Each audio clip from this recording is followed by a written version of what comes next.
Gangster Mukhtar Ansari की मौत से यूपी में माफिया राज के एक युग का अंत हो गया है, लेकिन 63 साल की उम्र में 63 से ज्यादा क्राइम उसके नाम दर्ज है।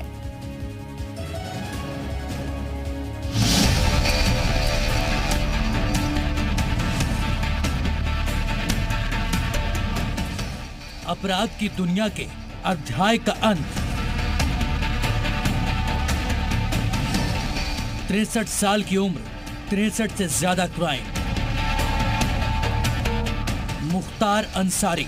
एक वक्त था जब इस नाम को सुनकर बड़े बड़े लोग थर थर कांपते थे। दहशत ऐसी कि अगर मुख्तार के नाम से कोई फोन भी कर दे तो आदमी की नींद उड़ जाती थी। आतंक ऐसा कि पुलिस भी उस पर हाथ डालने से पहले 10 बार सोचती थी। लेकिन मुख्तार के माफिया डॉन बनने की कहानी किसी फिल्म से कम नहीं है। साल था 1988 जब मुख्तार ने जरायम जगत में कदम रखा। मंडी परिषद की ठेकेदारी को लेकर लोकल ठेकेदार सच्चिदानंद राय की हत्या के मामले में मुख्तार का नाम सामने आया। इसी दौरान बनारस में त्रिभुवन सिंह के कांस्टेबल भाई राजेंद्र सिंह की हत्या कर दी गई। इसमें भी मुख्तार का ही नाम सामने आया। 1990 में गाजीपुर जिले के तमाम सरकारी ठेकों पर ब्रजेश सिंह गैंग ने कब्जा करना शुरू कर दिया। अपने काम को बनाए रखने के लिए उसका सामना मुख्तार अंसारी के गिरोह से हुआ और यहीं से ब्रजेश सिंह के साथ मुख्तार की दुश्मनी शुरू हो गई। नाम बड़ा हुआ तो पुलिस भी एक्शन में आई और 1991 में चंदौली से मुख्तार को गिरफ्तार कर लिया गया। लेकिन आरोप है कि रास्ते में 2 पुलिस वालों को गोली मारकर वो फरार हो गया। इसी दौरान अवधेश राय हत्याकांड पेश आया, जब वाराणसी में कांग्रेस नेता अजय राय के बड़े भाई अवधेश को 5 लोगों ने गोलियों से भून डाला। इल्जाम लगा मुख्तार अंसारी पर। साल 1996 जब गाजीपुर के एडिशनल एसपी रहे शंकर जायसवाल और उनकी टीम पर दिन दहाड़े हमला किया गया। इस मामले में भी मुख्तार का नाम सुर्खियों में आया।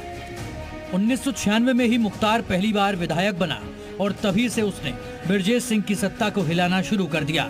1997 में पूर्वांचल के सबसे बड़े कोयला व्यवसायी रूंगटा के अपहरण के बाद मुख्तार का नाम क्राइम की दुनिया में छा गया।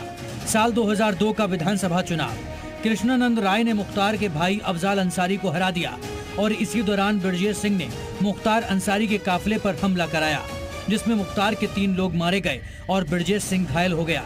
और यही वो वक्त था जब मुख्तार अंसारी पूर्वांचल का सबसे बड़ा माफिया डॉन बनकर उभरा। फिर आया साल 2005, मऊ जिले में हिंसा भड़की और आरोप लगा मुख्तार पर, जिसके बाद उसने पुलिस के सामने सरेंडर कर दिया। इसी दौरान विधायक कृष्णानंद राय की हत्या करवा दी गई। इसका आरोप भी मुख्तार पर लगा। कहानी अभी खत्म नहीं हुई थी।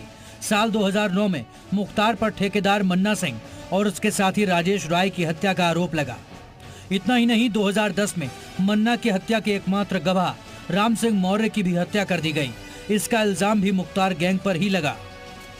मुख्तार के रसूख को ऐसे समझा जा सकता है कि उसके लिए यूपी और पंजाब की सरकारें सुप्रीम कोर्ट में भिड़ गई थी। दोनों सरकारों को सुप्रीम कोर्ट में शपथ पत्र देना पड़ा था। पंजाब सरकार मुख्तार को अपने यहाँ की जेल में रखना चाहती थी, जबकि योगी सरकार उसे यूपी लाकर अपराधों में ट्रायल कराकर सजा दिलाना चाहती थी। और सुप्रीम कोर्ट में जीत हुई योगी सरकार की। 6 अप्रैल 2021 को मुख्तार यूपी लाया गया और यहीं से उसके अंत की शुरुआत हुई। कोर्ट में ट्रायल शुरू हुआ और सजा भी सुनाई गई।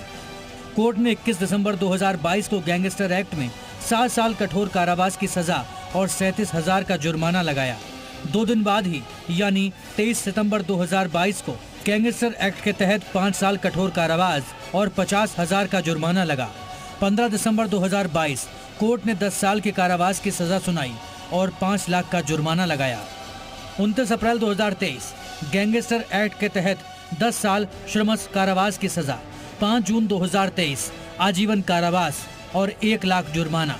26 अक्टूबर 2023 10 साल कठोर कारावास और 5 लाख जुर्माना।